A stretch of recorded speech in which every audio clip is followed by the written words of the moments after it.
မေကွန်းမေရှောက်ခွင့်ပြုပါဖေဟာအွန်လိုင်းမှာမေးထားသောမေကွန်းဖြစ်ပါတယ်ဖေဟာ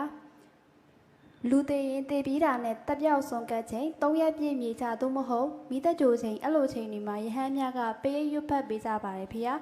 အမှအုပ်ပွဲငပြောပွဲကွန်းတို့ပါတို့အစုံပေါ့ဖေဟာအဲ့ဒါပါလိုအပ်တယ်လောက်ရတယ်လို့လာယူပေးတဲ့ရဟန်းတော်ကိုယ်တိုင်ကပြောပါတယ်ဖေဟာတပည့်တော်အနေနဲ့သိစင်တာကအဲ့လိုလောက်ရတဲ့နှစ်ဖက်စလုံးရဲ့အကျိုးပြစ်ကိုသိချင်ပါတယ်ဖေဟာတပည့်တော်ကတော့မလုပ်ချင်ပါဘူးဖေဟာကလွယ်လို့မလွဲတာလို့လာလောက်ရတဲ့ပုံစံဖြစ်နေပါတယ်ဖေဟာဖေဟာကြောက်ဆောင်ရှိမှာကိုမထားချင်တာပါဖေဟာအဲ့လိုစိတ်ထားရင်တော့တပည့်တော်မှာဖြစ်ပါသလားဖေဟာနောက်ပြီးဖေဟာเจ้าကန်အစရှိသည်တို့မှာပြုလုပ်နေကြတဲ့သာသနာပွဲဖေဟာပွဲလို့ခေါ်နေကြတဲ့အုံငပြောပွဲတွေရဲ့အကျိုးပြစ်ကိုဖြေကြားပေးတော်မူပါဖေဟာလူသေးတာနဲ့ငပြောပွဲတွေအုံပွဲနေတော့ဘာမှတော့မဆိုင်ဘူးလေနော်အဲ့ဒါကသူဘသူကို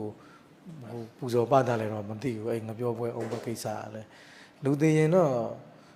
အမျှဝေဖို့ဟာအဓိကအကြဆုံးပဲလေစာထဲမှာပါတာရှိတယ်သူက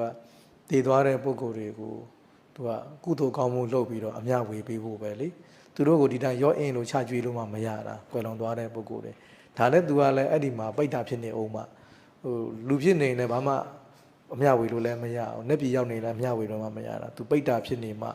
သူ့ကိုအမျှဝေလို့သူကတာတုခေါ်မှကျွတ်မှအဲ့တော့ငပြောပွဲအုံပွဲကတော့ဒါကသူတို့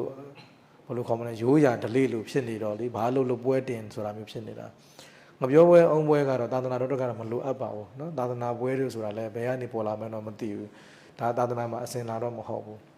အဲတခုလေးတော့နည်းနည်းကြားပြထည့်ပြောချင်တာကတော့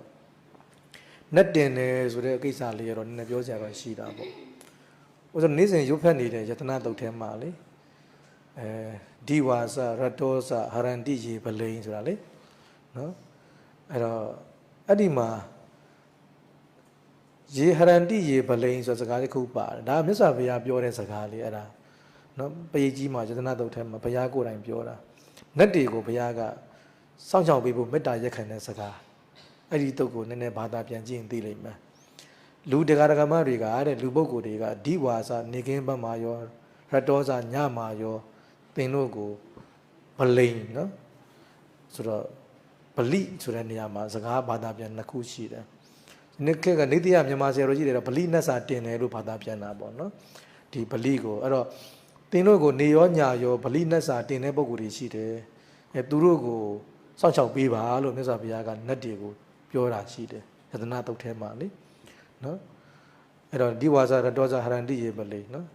ဒီရခတအပမတ္တာဆိုတာလေသူတို့ကိုစောင့်ရှောက်ပေးပါပေါ့မြတ်စွာဘုရားမေတ္တာရက်ခံတာ